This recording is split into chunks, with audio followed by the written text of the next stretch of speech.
Hi guys! So, ilalagay ni Simon ang kanyang mga baon sa school. Meron siyang Milo.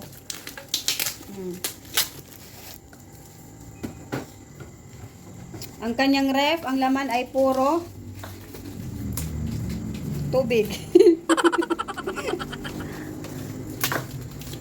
Igiling-giling, igiling-giling, igiling-giling, giling ma! Tugdaron.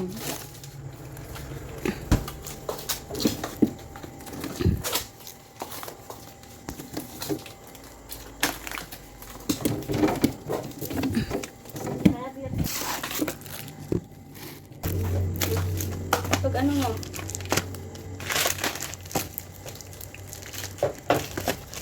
Tribus. Mama, gagawin ko 2x3. 2x3. Gagawin ano? Dalawa.